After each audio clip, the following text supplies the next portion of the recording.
Good evening, comrades, and welcome to tonight's online communist forum, in which Jack Conrad will give a political brief from the Provisional Central Committee of the CPGB, and of course, which is open to all. A particularly interesting week, not least of which in the light of the Palestine Action Solidarity demonstration and the Palestine Solidarity demonstration in London yesterday. So, Jack, over to you. Yeah, I have to confess that this isn't a report from the PCC because for various reasons we actually didn't meet today. So I'm not saying it's going to be dramatically different, but there's been no input from other comrades, which is always useful to me, I have to say. So yeah, as Ian was saying, I'm going to begin with the demonstration. This is the 30th demonstration, national demonstration in London. The organisers said 300,000 people took part. For the life of me, I'm not able to judge. Normally, what I do, I say normally, for 30, I think I've been to 29 of them.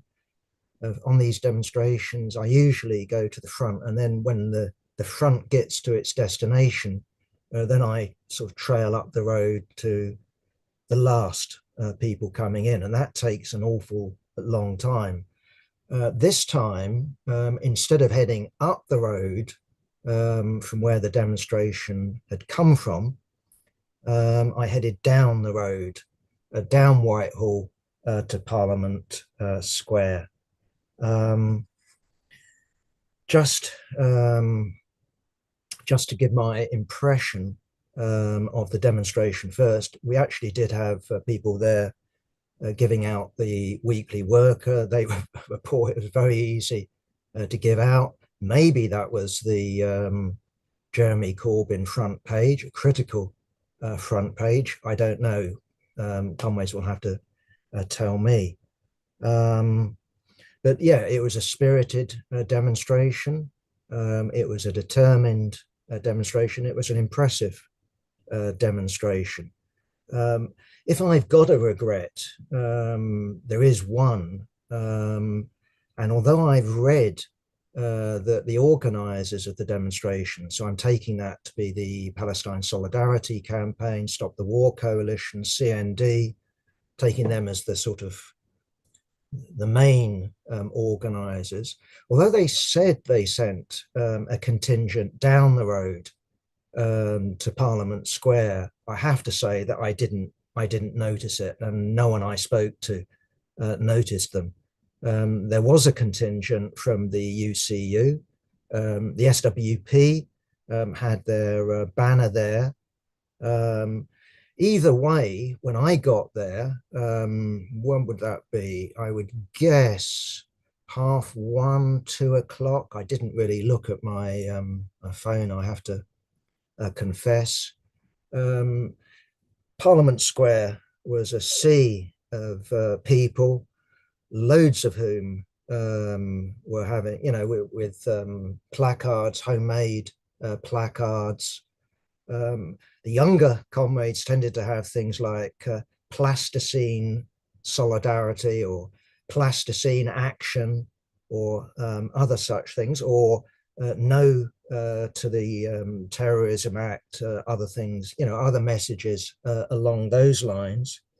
The older folks, they were quite straightforward. I oppose genocide. I support Palestine action. What was noticeable was that the police were there, as you would guess, in large numbers.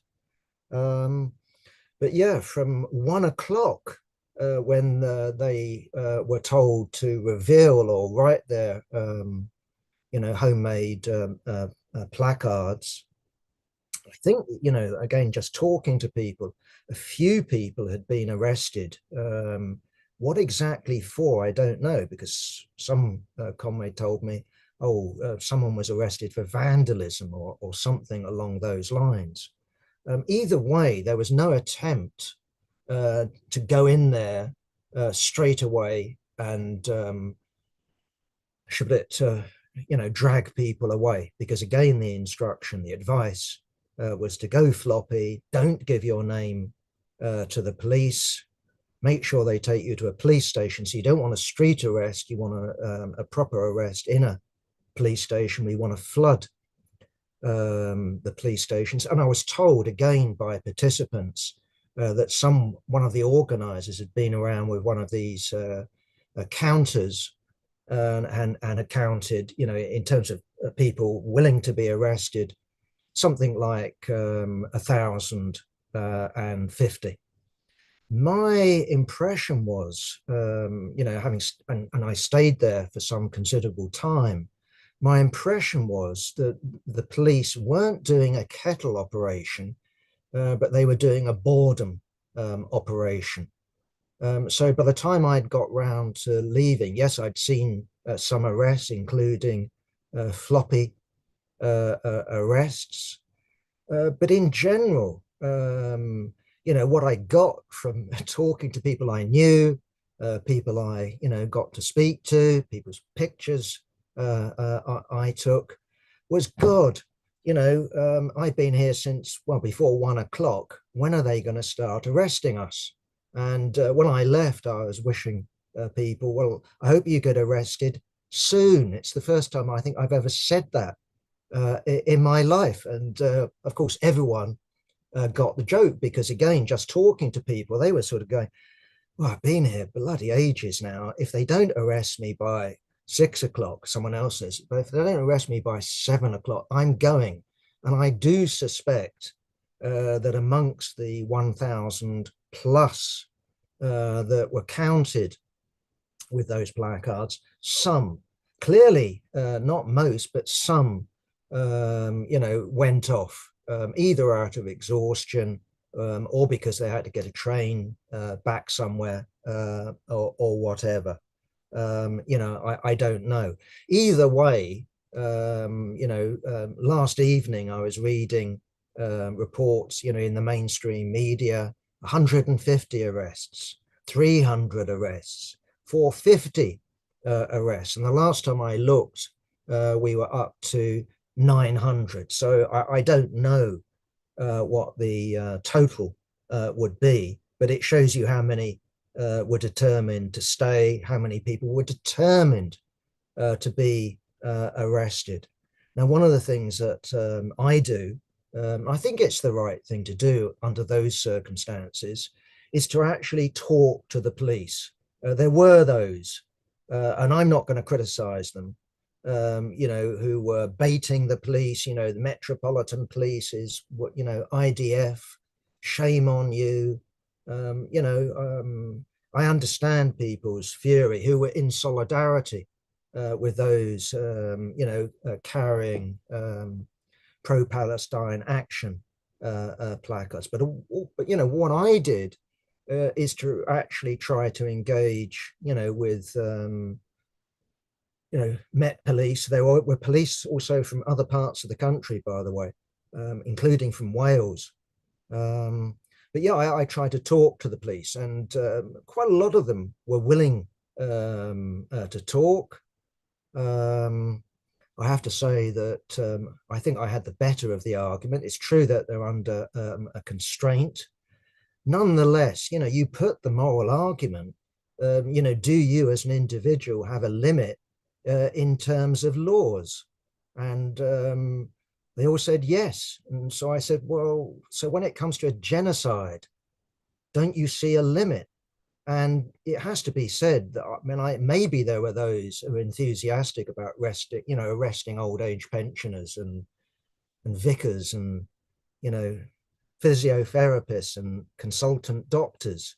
And there were riot police being kept in reserve. I don't know. They seem to be, laughing. But in general, I didn't see any relish, on the behalf of the police. And indeed, the message I got wasn't quite explicit, but was along the lines of, well, I hope that this law is struck down under appeal.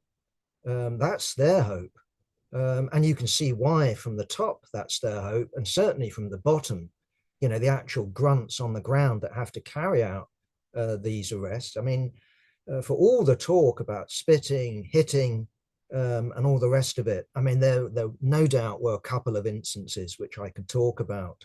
But no, of course, that wasn't the general picture. The general picture was precisely, here we are.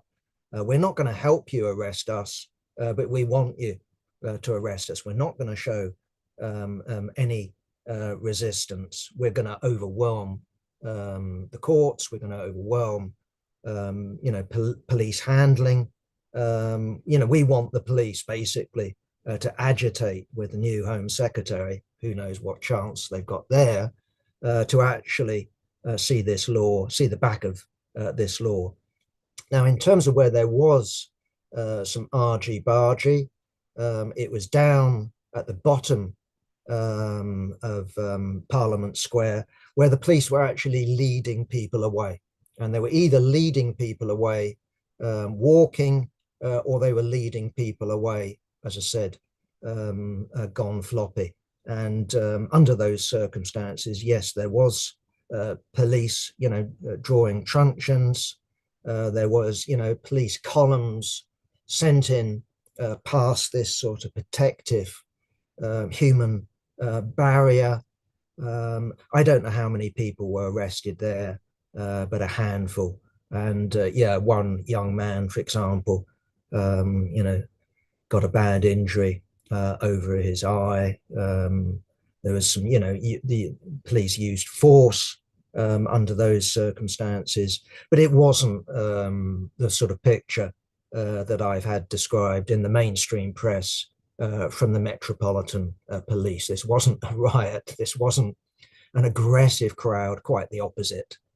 If I've got a criticism of the mainstream organizers, I wasn't there when they announced that they're going to send a token contingent, but it must have been so token that no one noticed it. I didn't notice it. No one I spoke to noticed it. There wasn't a Stop the War banner there. There wasn't a Palestine Solidarity Campaign banner there. There wasn't a CND banner there. There wasn't anyone, who'd led the main banners on the demonstration that I saw. No Jeremy Corbyn, no Ben there, no John there, no Lindsay there, at least that I saw. Maybe I'm, maybe I'm mistaken, but I didn't see anyone. And you have to say, when there's 300,000 people demonstrating, just sending a token number there. Why send a token? I know that they have restrictions on them in terms of they have to disperse by X, they have a definite finishing point, but nonetheless, there is such a thing as using stewards. Again, I don't know what the legal position is, but if thousands and tens of thousands of people have gone to Parliament Square, the job of the police, I think, would become even more difficult, to the point of being impossible. Okay. Worthwhile just commenting as a sort of footnote, a ghastly footnote, how many, I just looked up how many were killed in Gaza yesterday. 67 killed in a safe zone, definitely within, inverted commas. And of course, what we have later this week is the state visit. I think it's a state visit. Anyway, the visit of Isaac Herzog, the Israeli president. And will he be meeting ministers? Will he be meeting the prime minister? Who knows? But really, what we have is a government that wants to be seen crying some crocodile tears. Meanwhile, it's business as usual. We still get the manufacturing of F-35 parts. Well, what a surprise. To break with Israel is, of course, to break with the United States. And okay, the United States has given the green light to what I think we can only but and in increasing numbers of institution, lawyers, authoritative commentators, let alone the likes of you and me, are calling a genocide. It is a genocide by any reasonable definition. Okay, I'm going to now turn to Angela Rayner. Um, I can't say, I mean, just as an individual, I can't say I get particularly excited by Angela Rayner and the sort of goings on in this government. I mean, from the beginning, I've tended to view these utter careerists as just as corrupt. you know, I mean, it begins, didn't it? Do you remember? The suits, the dresses, the holidays, the free tickets. All of that is excused. So what do we expect from this? This is all petty corruption. So she's found to be corrupt over, is it 40,000 quid? Well, sort of doesn't surprise me. Um, I mean, famously, I think it's an apocryphal story, but famously, it's the Tories that in government get embroiled in sex scandals. Labour famously gets involved in financial scandals, and I suppose if you take Angela Rayner's backstory, coming from humble background, pregnant whenever she was 17 or whatever it is, you can understand her to some degree, sort of treasuring her, meteoric rise and her newfound middle class, lifestyle. But the fact of the matter is that, yeah, she didn't ask too many questions. The advice that she sought was seek better advice. She turned a blind eye to that. So yeah, it's hardly corruption on a grand scale, but as they say, the report that was done made it clear in no uncertain terms she has to go. Is this the end of Angela Rayner's political career? I don't know. I don't care, but I doubt it. Who knows? Maybe she'll go on to make a load of money, writing a column in the Sun or the Daily Mirror. Maybe she'll be on TV. Either way, her whole, how she put it, unique selling point, I have to say myself, I find it deeply off-putting. She's one of these professional northerners, who like to parade their origins. But quite frankly, who cares about someone's origins? It's your class loyalty. It's who you're fighting for. And she doesn't fight for the working class. She's not on the left in any conceivable sense, except, I suppose, in a Blairite, Starmerite fashion. But no, what she is a bourgeois a politician, and that's the be all and end of it, as far as I'm concerned. So basically, I view bourgeois politicians as buyable. I think it goes with the territory. If you want to look at a particularly successful example of it, of course, there's already the already mentioned Blair. I looked up yesterday his wealth, and again, I'm not saying these figures are reliable, but between 60 to 70 million. Where's he get that from? Not from corruption while he's in office, but corruption, how should I put it, after he's in office, basically selling the advantages that he accumulated, the contacts that he accumulated while he was in office. Gordon Brown, has run a similar operation, obviously not as successful as our Tony, but he sells his services, doesn't he, to the highest bidder. And of course, if we're talking about Israel, Palestine, he's up to there with Trump's Riviera plan, the plan to resettle Palestinians, the plan basically for a greater Israel. Keeps talking about two states, but that's the reality of it.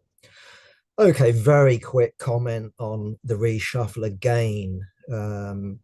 If you're a Westminster journalist, I'm sure it's absolutely fascinating. Who replaces who's rising in terms of junior ministers, who's falling. But really, what we've got here is a shuffling, certainly when it comes to the top of the existing pack. And all I take from this one is the horrible Yvette Cooper of the ban on Palestine action going, and replaced by Sabina Mahmood. And what I'm told, by our Westminster journos, is that she's coming in order to be tough on migrants. That Yvette Cooper apparently was a soft touch. And what you get with her coming in is the instant announcement of hotels.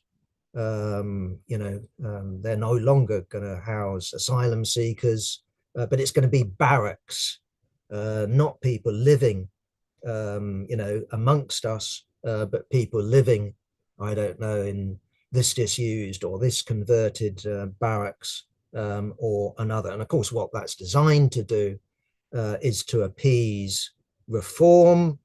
But the reality is that actually, if you want to look at the figures, and I'm not a figure counter myself, what really ought to be noted isn't the number of illegal migrants that have, crossed the channel or come over by some other means.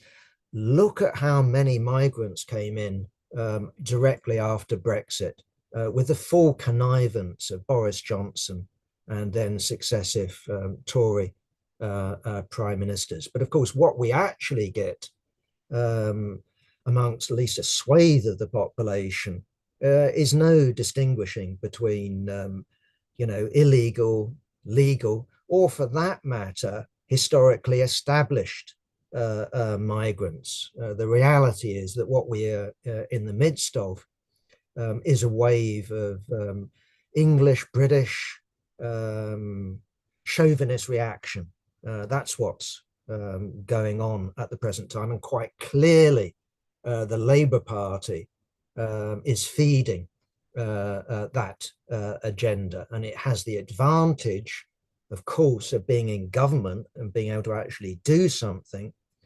Nonetheless, the idea that it's going to outcompete reform when it comes to anti-migrant rhetoric, that's for the birds. There's no way that Mahmood or Starmer or any other Labour minister is going to outcompete Nigel Farage and reform on that one. And that gives me the neat segue into Reform UK's I was about to make a slip and call it a conference, but more accurately, of course, what we're talking about in Birmingham's National Exhibition Centre is a rally.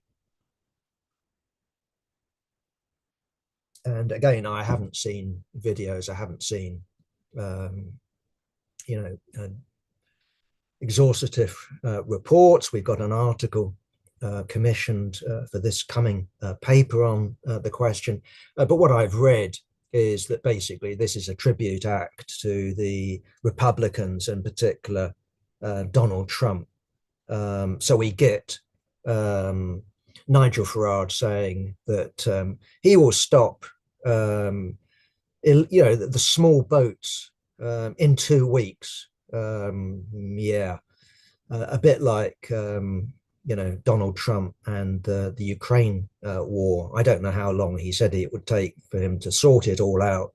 But he was elected now a little while ago and is fast approaching his year in office, and there doesn't seem to be any sign, to me at least, that we're at the end of the Ukraine war. Indeed, I very much fear that the Ukraine war will not only go on, but will actually intensify.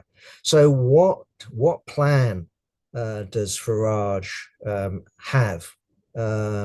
He's got the rhetoric, but the plan to me seems to be something of a mystery. Now, that doesn't mean that if, and it's a huge if, and I don't take too much notice of opinion polls. Certainly not at this stage of government. I'm not of the view that the Labour Party is dead, that this government is over, and Nigel Farage is, sort of measuring the curtains and looking at the sort of wallpaper that he's going to put in number 10. Nonetheless, it's quite clear that all we need to do is look over the pond to the United States and see what's going on there in terms of legal rights, in terms of hunting down migrants living in fear to actually, leave their apartments. And we can see what can happen here, and it can so easily happen here. And of course, the danger is that what the left do is they hang on to what they know, that they hang on, to neoliberalism. They hang on to liberalism. They hang on to the post-World War order. This is a delusion. It's understandable why people do that, but this is a delusion. That world is going.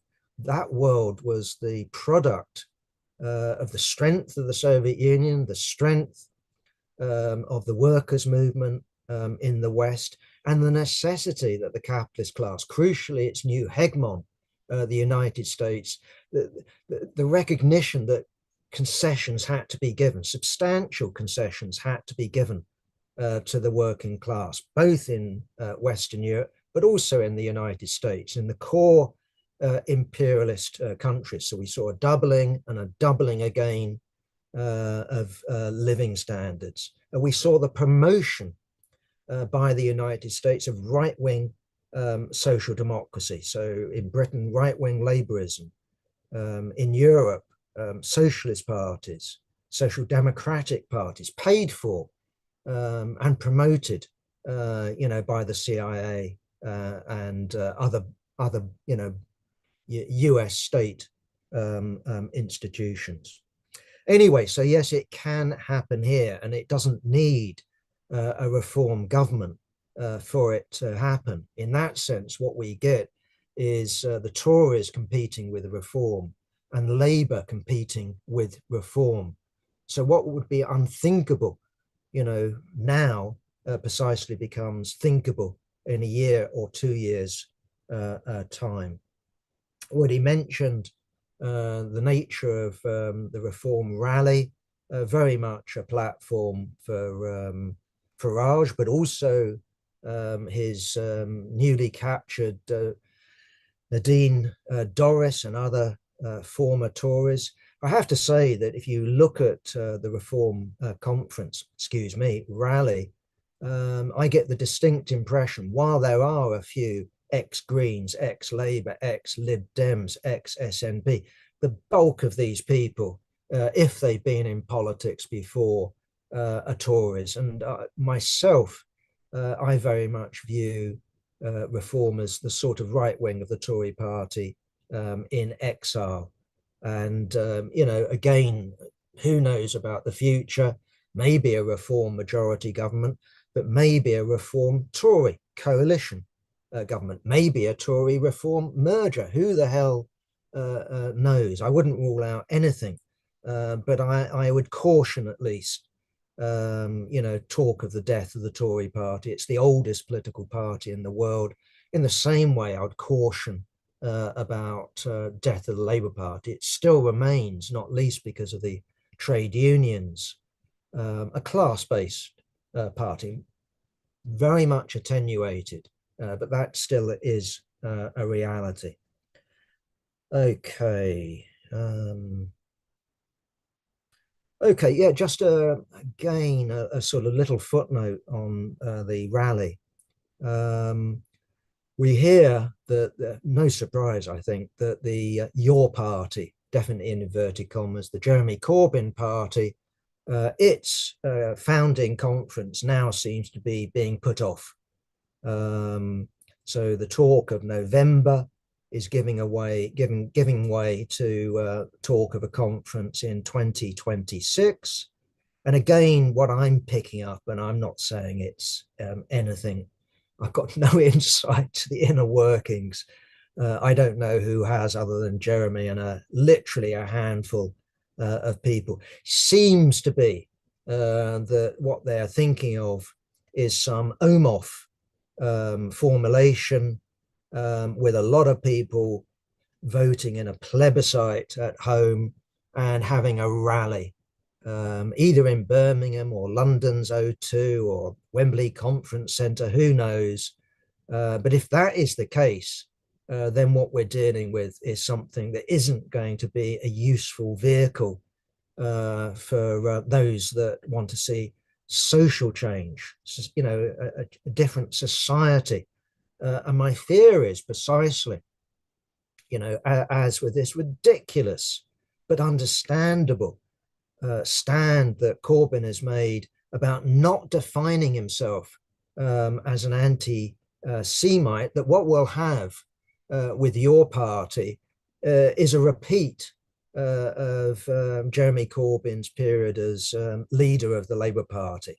I could quit along with Charlie Marks, first time tragedy, second time farce. We don't know, but it has all the dangers of demoralizing the huge numbers that have signed up for this your party. So I'm fearful of the results. Of course, we should get in there. We should fight for the best possible outcome.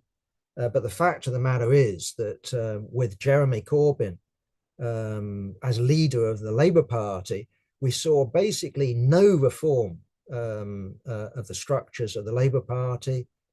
We saw a complete ideological collapse in front of this completely bogus, anti-Zionism equals anti-Semitism witch hunt. And we saw the active participation of Corbyn and his closest allies in that witch hunt. And that even discounts, US pushback if something extraordinary had happened, and by some literal, freak of circumstances, Jeremy Corbyn had somehow found his way, into a situation of where the Queen invited him to Buckingham Palace and asked him to form a government. What would he have done under those circumstances? We've got to recognize that the world that we live in doesn't give room now for reformist projects of the 1945 type, of council houses, of, the NHS, of powerful trade unions. The world that we are living in, and the world, the direction of the world, basically necessitates a social change. And for that, we cannot look for recreating or for the myths of the past. And at the moment, too many comrades on the left are doing just that. Again, a perfect segue. Tony Greenstein, our friend Tony, having said he's not going to have anything to do with the CPGB and the Weekly Worker, is busy writing a letter. You can see it in this week's paper. It's under the title, I think, YP, Your Party Left Reformist. And what he's saying is that, he hopes the CPGB isn't going to just put forward a revolutionary program. Well, no, Tony, we're not just going to put forward a revolutionary program. we're going to put forward democratic structures. But yes, what is crucial from our point of view is a revolutionary program, a program for socialism. That's the only way we can avoid, general nuclear exchange, and climate breakdown. I mean, tell me how a left reformist party is actually going to deliver anything if it, strangely came about. Is it going to deliver a fully funded NHS as the city goes down, as people pull their money out, as the United States puts on sanctions? I just don't find that credible. You can look at the past and think that the past will somehow, is somehow retrievable, but I don't think it is. Anyway, what Tony argues is, well, the problem with the CPGB is it puts forward a revolutionary program, but we don't live in revolutionary times. And I have to agree with the comrade. But the idea that you put forward a revolutionary program only when you live in revolutionary times strikes me as a strange one. That doesn't mean that you advocate, to the barricades, general strike now. You don't start dishing out the rifles. Have you got your ammunition box or something like that? What are our plans to storm, Buckingham Palace or number 10 Downing? No, we're not talking about that. What we're talking about is precisely what I've said, and that's system change.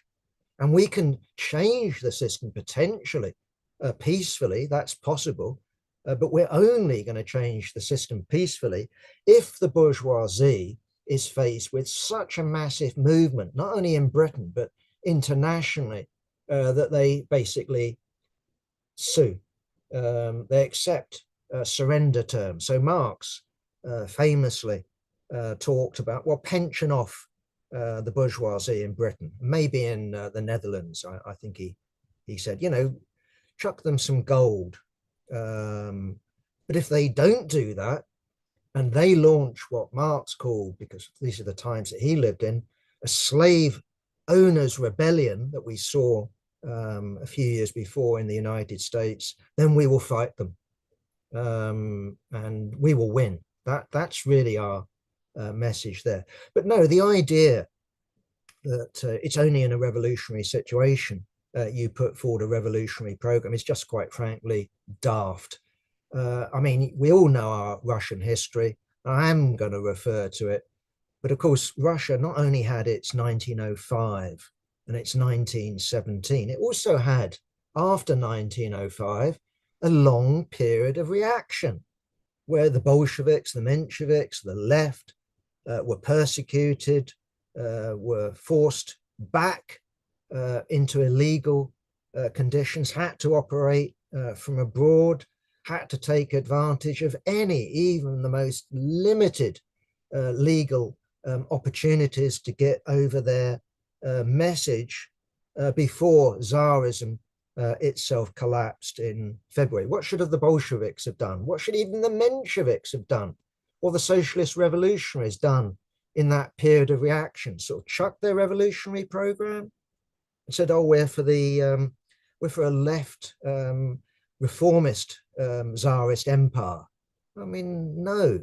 You adopt different tactics. Of course you do. That would be crazy not to. But you don't drop your opposition to Tsarism or your opposition to capitalism. You maintain that opposition. And that's what we're doing. So we recognize the period that we live in. We have no illusions that, the bourgeoisie cannot rule in the old way. Everything shows us for the moment it can. And whatever discontent there is below, it's clearly not taking a revolutionary form, and we shouldn't expect it to take a revolutionary form at the moment. We shouldn't expect that. Anyway, that's really my argument on that one. I also thought, just as a not quite a closer, but sort of starting to come to a close, I would comment on this week's Socialist. And what I'm picking on is the what we say, in other words, the editorial in the Socialist. So this is an authoritative piece. I don't know whether it was written just by the editor or by, the SPEW General Secretary, Hannah Sell. I don't know if she had any involvement. Either way, I was struck by its extraordinarily backward political nature. This is an article basically in two parts, and it's first of all about the name of your party. The comrades say that they really do want the word socialist in there, and they generously offer their name that they're registered with the Electoral Commission with, Socialist Alternative. This is a name they were forced to adopt because the Electoral Commission turned down their Socialist Party request. Remember, there's the Socialist Party of Great Britain. So apparently voters would get confused between these two organizations. I really myself, I say that let's leave it up to the wit and wisdom of voters, not to some bureaucrat in the Electoral Commission. Either way, their generosity, I mean, you have to say is quite stunning, isn't it? They've already offered Tusk as well, the trade union and socialist coalition. Well, that would, of course, mean that your party is a coalition, a federal organization, something that the comrades favor. Now, as Marxists, we don't rule out federations, of course not at a state level, not at a party level, not at a trade union level, but our general preference, certainly when it comes to parties, is what we'd call a centralized party with members, with elections, with delegates, not something that resembles some sort of Ruritanian arrangement, such as the Labour Party, for example, with the co-op at its origins, with the SDF, with the Fabians, with the trade unions, with the Socialist Medical Association, Pol Zion. Now the Jewish labor movement was an affiliate, I think, from 1920, 21. Okay, we're not going to propose to centralize the Labour Party, but a socialist party, definitely there's huge advantages to having it centralized. You don't mean by that a dictatorship. We don't mean by that, no debate, no democracy. Quite the opposite.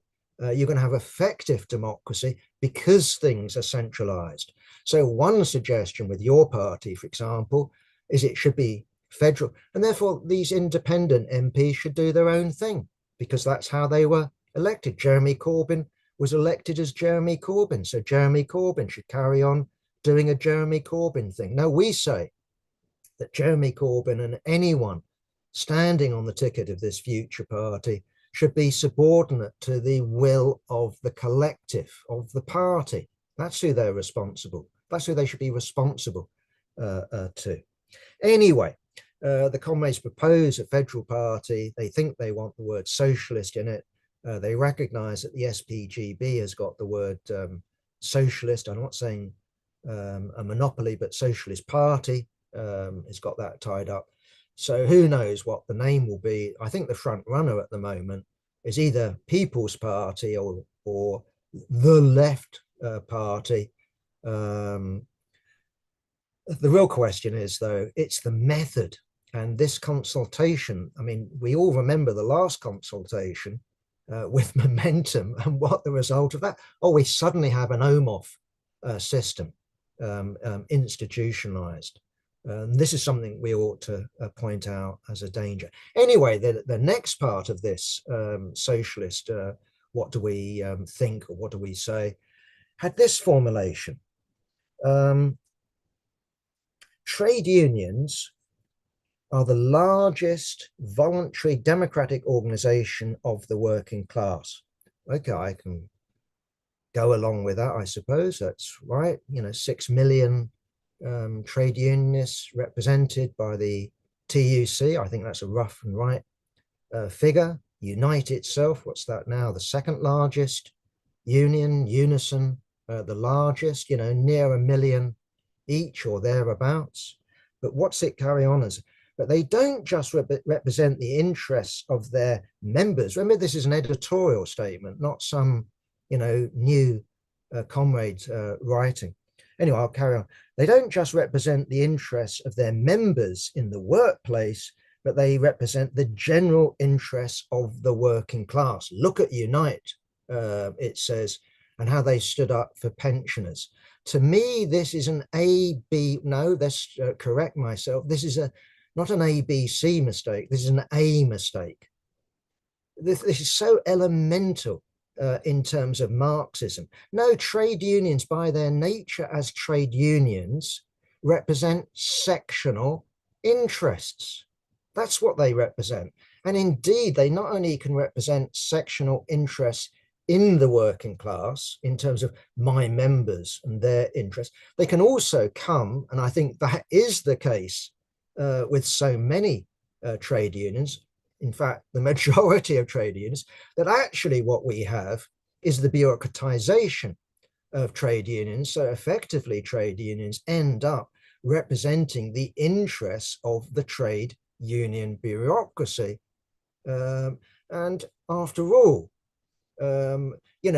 even as just as trade unions, we have, this is Lenin in One Step Forward, Two Steps Back, quoting Kautsky. So this is standard Marxism, for me at least.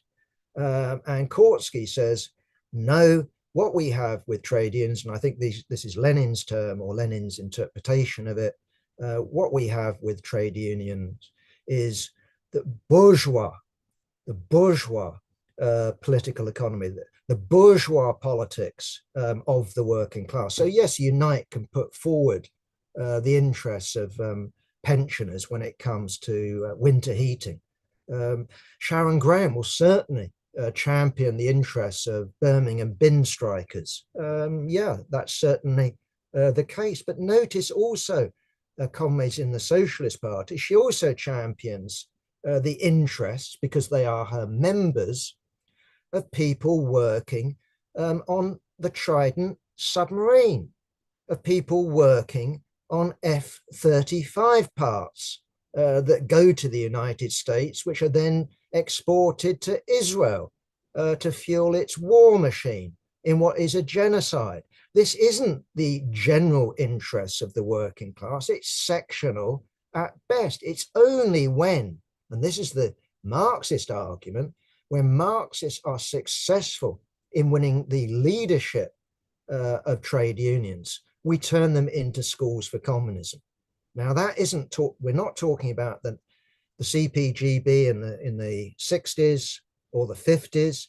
We're talking about the model that we aspire to. So in the same way that we would seek to subordinate, parliamentarians, councillors, members of the Scottish Parliament, the Welsh Parliament, to the organisation, we would also do the same with trade union officials, that these trade union officials would be there to serve precisely under those circumstances the interests of the working class, and not only at a national level, but crucially at an international level. So what we're championing isn't the interests of the British working class, let alone a section of the working class, whether they happen to be bin workers or arms workers, or for that matter, the interests of the trade union bureaucracy for the trade union bureaucracy. No, it's under communist leadership. Then we can talk about general interest, because we've got a party that is fighting for the general interest. And the general interest of the working class is to actually subordinate national struggles and national interests to the general good. So hence our position on migration. It isn't dictated by what's good for the British working class. It has to be inculcating in the working class in Britain an internationalist view. And that's not only done ideologically, of course it's done in terms of organization, the right of migrants to join a trade union, full pay. And I'm talking not about illegal migrants, but precisely the legal migrants that the Tories brought in, who had to agree to be on lower wages, below minimum wages, below the legal threshold. We want to bust all of those laws. We want equality when it comes to legislation. So no, the comrades are wrong on this. And of course, what they're doing is pandering to their allies in the trade union bureaucracy. It used to be Bob Crow and the RMT. It used to be the Prison Officers Association. Is it the Bakers Union now? I don't know who's affiliated, if anyone is affiliated to Tusk. Either way, this was the Socialist Party showing how sectional and how economistic and how reformist it had actually become in its militant years. So yes, it left the Labour Party, but in reality, politically, it's still a Labourite organisation programmatically in terms of its DNA. Okay, just now in closing minutes, so just a quick comment, and I'm sort of toying with writing an article, not on it, but mentioning this particular development. A comrade posted some chatter from the internet, and I think I'm not sure whether this was in Solidarnosc, the paper Solidarity, the name, the paper of the misnamed, by the way, Alliance for Workers' Liberty, the social imperialists, right? There's a dispute been going on over, recent months between Sasha Ismail and the AWO. Apparently he's an ex-member now. But the last exchange, I did read one of the exchanges and just went, oh God, what on earth is all this about? But the last exchange was actually quite revealing because what it turns out is that the AWL has let their affiliation to the Ukraine Solidarity campaign, is let it lapse. And apparently this isn't just because they don't like Sasha anymore, which is his accusation. They don't like me. And that's why they storm out and they don't want to know solidarity with Ukraine anymore. No, what's happened is that inside the Ukraine Solidarity campaign, remember, we had a very good exposure. I'm not going to name the comrade's real name, but by a comrade writing in the Weekly Worker some time ago about the origins of the USC in the CIA and in CIA operations into Eastern Europe using naive left-wingers who would smuggle literature into Eastern Europe. Turned out to be a CIA finance, CIA operation. Some of them have said, sorry, we didn't know. Others have kept their mouth shut about this. And amongst those that have kept their mouth shut about this is one Chris Ford, who's the secretary of the Ukraine Solidarity campaign. Now, apparently, again, this is secondhand. It might be inaccurate, but as far as I understand it, it's accurate. As far as I know, Chris Ford has been promoting a particular individual, Yuri Lechenkov, who means nothing to me. Apparently, this Yuri guy, though, is ex-Sovobda. Now, that does mean something to me. I don't know much about Ukrainian politics, but I know enough about Ukrainian politics to know that this is one of the far right Ukrainian organizations, along with the right bloc, along with Azov. It occupies that sort of territory. Now, I think it would be fair to say that most of the Ukrainian far right are Brandler right, not Nazi, but it's understandable why, given the collaboration of the Ukrainian far right with the invading Nazis in World War II, why some people are tempted to use the N word. Either way, what we have is this guy, Yuri, reinventing himself, apparently, with a Labour Party type project. And what happened in the Ukraine Solidarity campaign, apparently, is the Mandelite. Fred Laplace moved a motion saying that we should proceed cautiously, quote unquote, with this guy. I mean, personally, I wouldn't touch this guy with a bloody barge pole. I mean, he's a fascist. And the idea, because he puts the word Labour, National Socialist Workers' Party, I mean, you can use the word Labour. It doesn't mean that you're on the left. He's from the right. Last time I came across Chris Ford, I've known the guy. Can't call him a friend, but I've known him for years. Last time I came across him was at a critique conference. And he brought one of his Ukrainian mates along. And we had a couple of openings on Ukraine, and I intervened. And I said, well, the people you're talking about who are fighting these Russians in the south and the east, they strike me as fascists. And this Chris Ford's mates, no, they're not fascists. That's a lie. You don't know what you're talking about. They are good, patriotic, there's a quote, by the way, good, patriotic boys. What he was talking about is precisely the people that went on to become the Azov brigade. These are Ukrainian national chauvinists. These are fascists in the literal sense of the word.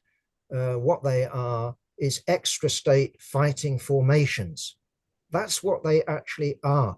So yeah, Fred Laplace, Mandelite, what do they call themselves? Anti-capitalist resistance moved successfully this motion that the Ukraine Solidarity Campaign should proceed cautiously with this guy. This was too much even for the AWL, who just went, you must be kidding. Now, what this raises to me is something, raises something to me about Fred Laplace and anti-capitalist resistance, but it also raises something for me, about RS21, which affiliated to the Ukraine Solidarity Campaign. It voted to disaffiliate. No one's told us whether the pro-affiliates are still there, whether they're still arguing for affiliation. No one's told me, or us publicly, what their right wing, who was also participating along with the AWL in this anti-Zionism equals anti-Semitism, which no one's told me anything about the relationship between the left and the right, other than they're friendly with these people. To me, this is an appalling situation. But what about John McDonnell? John McDonnell is closely associated, fronts the Ukraine Solidarity Campaign. If he doesn't get reselected, or no, but reselected, let back in the Labour Party, the talk is of him joining your party, Jeremy Corbyn's party.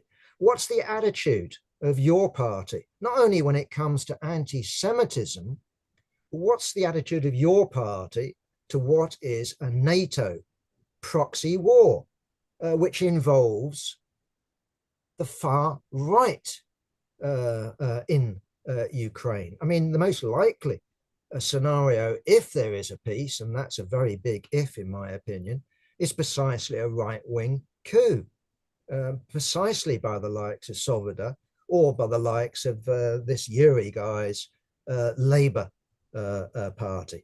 Either way, lines have to be drawn.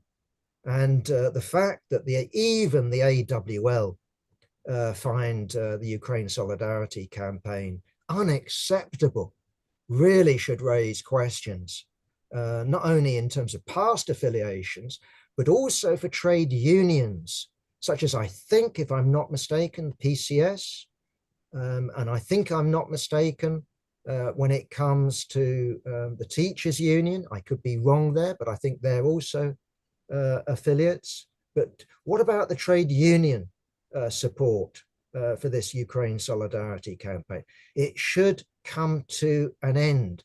If it's unacceptable for the AWL, surely anybody with any sort of conscience, any sort of principles, ought to break their links with what began as a CIA operation and what I still view as a social imperialist pro NATO operation.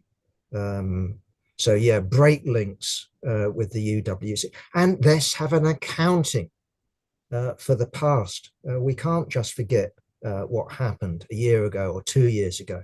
We need to be honest in our politics. That's it. Thank you, Ian.